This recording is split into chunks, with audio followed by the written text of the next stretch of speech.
आज सारा भारत प्रसिद्ध विश्व आदिवासी दिवस रायगड़ा जिला विषमकटक मिनी स्टाडियम ठारे बहु आडंबर सह पालित हो जाइछि।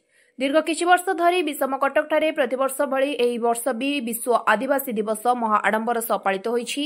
एही समारोह रे मुख्य अतिथि आदिवासी नेता भाबे परिचित विषमकटक विधायक नीलमाधव हिक्का, एस्क मंत्री जगन्नाथ सारिका, आदिवासी कंधकूल सभापति अंगद कुट्रुका, उपदेष्टा वेणुधर चौधरी और विषमकटक उपाध्यक्ष देवीप्रसाद पट्टनायक समेत समस्त आदिवासी परिवार सहयोग रे एही वर्ष मध्य महा आडंबरे अगस्ट 9 तारिख दिन विश्व आदिवासी दिवस पालन होइतिला।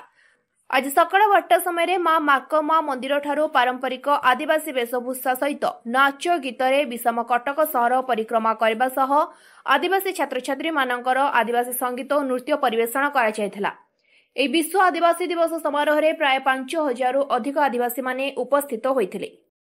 आदिवासी कंदकूल उन्नयन परिषद सभापति श्री अंगद कुट्रुकांकर आह्वान रे आज हजार हजार संख्या रे आज हमरो आदिवासी अंध समाज लोक आज अगस्ट 9 विश्व आदिवासी दिवस पालन करबा पे हम एकत्रित होइछो। आपण जानिचंती विश्व आदिवासी दिवस सारा विश्व रे माने 90टा कंट्री रे पालन करा जाउछि। आमर कल्चर, आमर संस्कृति, आमर परंपरा केमती सुरक्षा दे पारिबु, केमती बंचै पारिबु एवं आमर ट्राइबल मानकर अधिकार कोन अछि सेटा भी केमती हम अवेयरनेस करि पारिबु।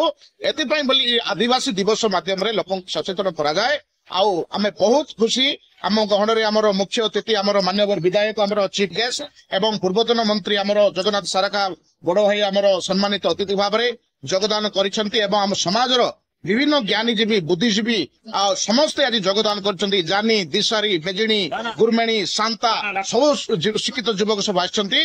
आज आम एटी शपथ कर जाउछु आमर कल्चर, आमर संस्कृति, आमर परंपरा को आम केमती सुरक्षा दे पारिबु, रक्षा करि पारिबु। जोटी थिले मध्य भाग भाग थिले दल भित्तिक थिले मध्य आज दिन रे हमनको जाति अनुसार कंध अनुसार हम यूनाइट करछि। एटा होछि हमर आज लक्ष्य आज्ञा हमर परंपरा संस्कृति को बचाइबा पई आज हमर प्रोग्राम है। Thank you. धन्यवाद देवी।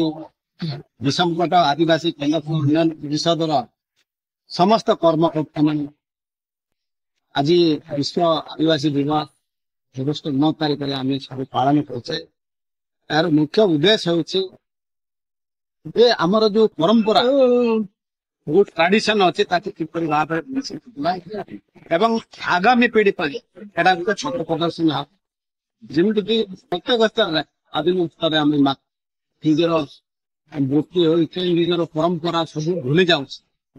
एवं द्वितीय कथा है आपण माने जानि छथि जंगल परिवेश पूरा जो ऑक्सीजन पाइप असुविधा होछ तेनो ए माध्यम रे भी सचेतन वार्ता देबा पई आज विश्व आदिवासी दिवस जो आयोजन धन्यवाद। मारा ये मंचटा सब लोग मार शपथ किना माँ भाषा, माँ संस्कृति, माँ परंपरा बंच के माँ जंगल, माँ माटी, माँ संपत्ति जतिकी माने माँ कोई बिना एबे हिला रिबा। रायगड़ारू दिलीप कुमार पढ़ियारी रिपोर्ट, स्वतंत्र ओडिशा लाइव।